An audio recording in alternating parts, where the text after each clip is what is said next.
Hi everyone, welcome to the video lecture series of Theory of Automata and Formal Languages. We are into unit number 5 where we are learning about Turing machine. In my previous video lectures we have already seen, we have covered almost all the topics regarding Turing machine where we have seen from the scratch to the construction or the designing of the Turing machine. So if this is your first video you are watching in, I would suggest that please look into my previous video lectures where you will be able to understand how the Turing machine is actually working. Okay, so in this video we'll be learning about problems, as I've discussed in the previous video lecture where we have discussed about a problem known as halting problems.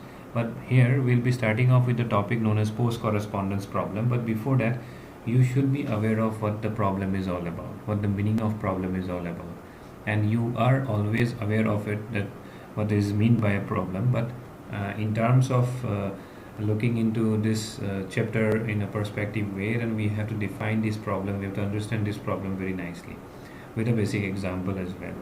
Okay, so what happened is that in the year like 1946 I think, a problem was being defined, and that problem was declared as an undecidable decision problem, and by Emil Post in the year 1946.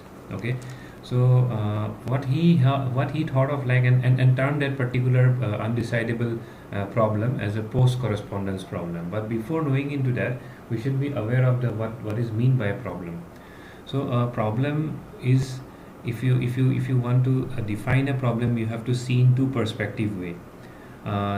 That particular problem, can it be solved, or can or it can be solved or not. So these things you have to keep in mind in order to understand the concept of problem. So a problem can be a solvable one, as I have already written over here, and otherwise it is an unsolvable. Correct? Now, generally, unsolvable, undecidable, these are almost of the same category. But if I ever ask you that an example, that can you create the universe again? Is it possible for any human being? No, it's an unsolvable problem. Directly, it will go into a dustbin right now. This question directly went to a dustbin, which is not at all possible to solve it. So that is an unsolvable problem. Okay. And then otherwise, if I ask you the same question in a different way, that is it possible to drink a cup of tea, if drink a glass of water, suppose. Okay, as you are a human being, a glass of water is most required. Correct? So if I ask you this example, that is it possible for a human being to drink a glass of water, definitely it is a solvable one. You can drink a glass of water, right? Now this solvable, again we can consider it as a decidable one or an undecidable one. Okay, and here I have already mentioned as algorithm and procedure, and here I have mentioned only procedure.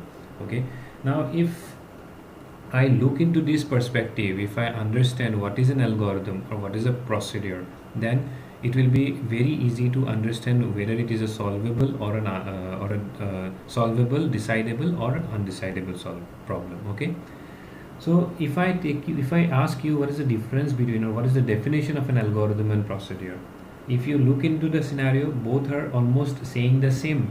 That means a step-by-step methodology or step-by-step process, correct? But if I say that a procedure will become an algorithm, if the problem can be, if we are talking about problem, right? If the problem can be solved within an approximate amount of time, then we can say that a procedure to be an algorithm. Otherwise, the concept which both the things, both the terms brings is the same.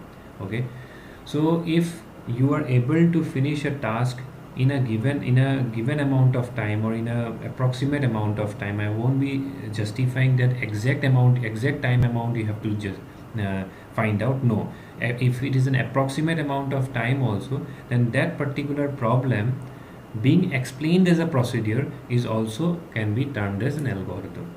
Okay, now if I ask you that the same question, if I ask you the same question, that can a human being drink a glass of water, so yes, it is possible, so it is a solvable. Correct?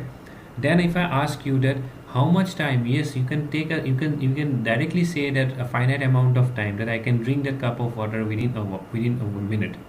Correct? That means you are giving a particular approximate time for a particular problem. That means it is a procedure as well as an algorithm. Step is what? Take a glass, then pour some water and fill the glass and then drink it. So this is what the procedure is all about, correct? That means the steps are all about that means you are describing the steps, and you are also explaining at how much amount of time you are able to drink that particular glass of water. So that kind of problem is said to be a solvable as well as a decidable.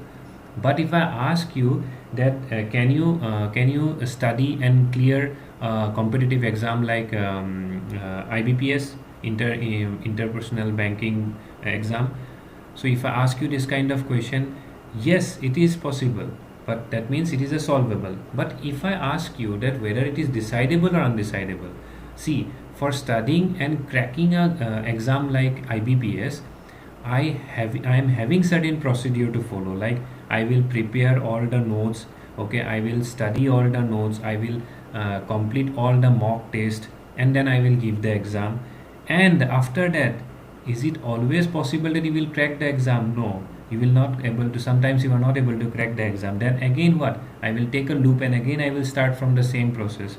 So like this, it is not at all directly said that yes, in a particular amount of time I will be able to clear, because in such scenarios you also require some kind of luck, correct?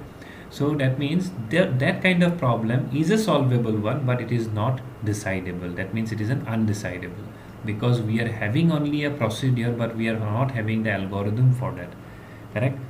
So this is all about the problems which is explained very clearly to you all about that it is a solvable or an unsolvable cases directly throw into the dustbin. That means, can you create the universe again? That is a very good example.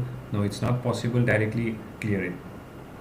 Suppose I have given an example to you that can you drink a glass of water? That is a solvable, and you can also explain the given amount of time within which you can drink the glass of water. So that is an algorithm as well as a procedure. So it is a decidable problem. So if I ask you again another example, that is it possible that that you can crack an exam, a competitive exam? Directly you can say yes, solvable, but we cannot describe you the time under which you can complete the particular problem. So it is an undecidable problem. So basically what I want to say, that if I want to ask you an example for related to theory of automata, for what will be the answer? So I will give you the examples as well. So thus I ask you these two questions. You can pause the video and you can answer what is this all about.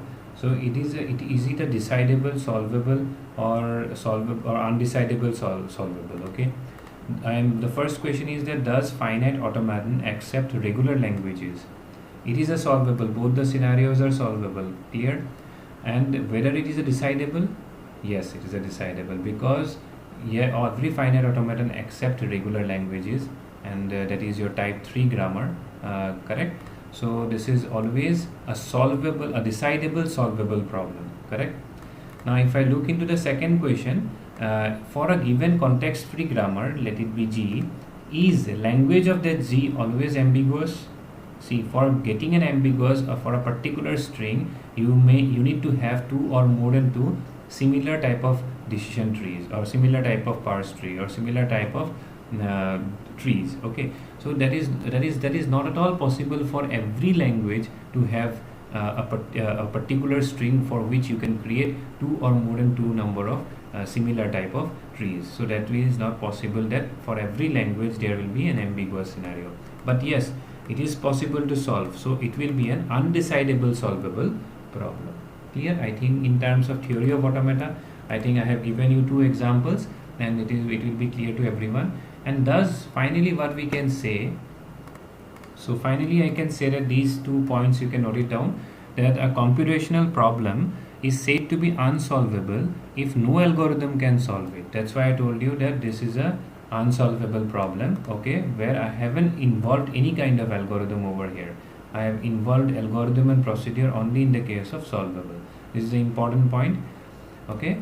So you can mark this as an important one. And the second one is that a problem is said to be undecidable if it is a decision problem, correct? Decision problem means solvable only, okay, and no algorithm can decide the solution. and no algorithm can decide the solution. That means only procedure can be there, but no algorithm will decide the solution.